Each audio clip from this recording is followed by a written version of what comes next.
Assalamualaikum warahmatullahi wabarakatuh.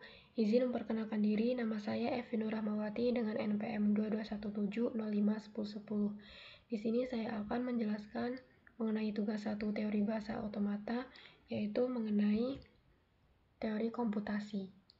Teori komputasi adalah cabang ilmu komputer dan matematika yang membahas apakah dan bagaimanakah suatu masalah dapat dipecahkan pada model komputasi menggunakan algoritma. Bidang ilmu ini terutama membahas hal terkait komputabilitas dan kompleksitas dalam kaitannya dengan formalisme komputasi. Teori komputasi dibagi menjadi 3, yaitu yang pertama ada teori otomata. Adalah teori mengenai mesin-mesin abstrak dan berkaitan erat dengan teori bahasa formal. Ada beberapa hal yang berkaitan dengan otomata, yaitu grammar.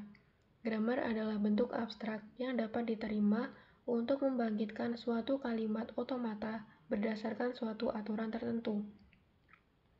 Kemudian yang kedua ada teori komputabilitas.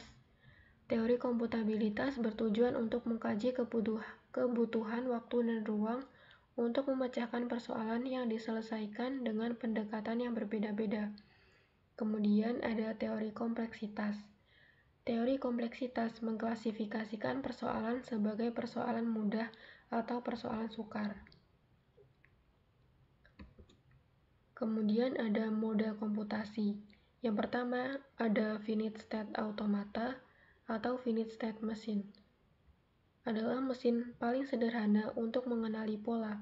FSA juga digunakan untuk menganalisis dan mengenali ekspresi bahasa alami. FSA adalah mesin abstrak yang memiliki 5 elemen atau tuple. Kemudian yang kedua ada pushdown automata. Adalah mesin otomata yang memiliki kendali masukan menggunakan teknik last in first out untuk menentukan apakah suatu output diterima atau tidak oleh mesin tersebut. Dalam melakukan proses penerimaan input, PDA menggunakan memori stub.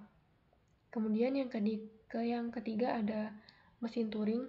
Adalah model komputasi teoritis yang ditemukan oleh Alan Turing berfungsi sebagai model ideal untuk melakukan perhitungan matematis. Kemudian selanjutnya ada bahasa reguler. Bahasa reguler adalah bahasa formal yang dapat dijelaskan oleh ekspresi reguler dan juga dapat dikenal oleh finite automata. Selanjutnya, operasi bahasa reguler. Yang pertama ada union atau penggabungan. Operasi ini menggabungkan dua bahasa reguler menjadi satu bahasa baru yang berisi semua string yang ada dalam salah satu bahasa atau keduanya. Contoh, A itu anggotanya 1, 2, 3 dan B 2, 3, 4. Maka A gabungan B adalah 1, 2, 3, 4. Yang kedua ada irisan. Operasi ini menghasilkan bahasa yang berisi semua string yang ada dalam kedua bahasa yang dioperasikan. Irisan dari dua bahasa reguler adalah bahasa yang berisi string yang ada dalam kedua bahasa tersebut. Contoh, A itu 1, 2, 3 dan B 2, 3, 4. Maka A irisan B adalah 2 dan 3. Selanjutnya ada konkatenasi. Operasi ini menggabungkan setiap string dalam bahasa pertama dengan setiap string dalam bahasa kedua. Hasilnya adalah bahasa yang berisi semua kombinasi konkatenasi dari kedua bahasa tersebut. Yang keempat ada komplement atau negasi. Operasi ini menghasilkan bahasa yang berisi semua string yang tidak ada dalam bahasa asli. Dengan kata lain, jika L adalah bahasa reguler, maka komplementnya adalah bahasa yang berisi semua string yang tidak ada dalam L. Kemudian yang kelima adalah pengurangan.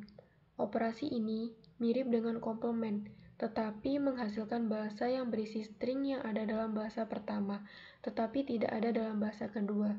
Jika A dan B adalah bahasa reguler, maka A kurang B adalah bahasa yang berisi semua string yang ada dalam A tetapi tidak ada dalam B. Metode untuk mengetahui apakah suatu string termasuk dalam tata bahasa atau tidak. Dalam teori komputasi, untuk menentukan apakah suatu string termasuk dalam tata bahasa atau tidak, dapat menggunakan metode seperti berikut. Yang pertama yaitu automata. Membuat automata finite state atau automata pushdown yang mengenali tata bahasa yang benar. Kemudian jalankan string melalui automata tersebut.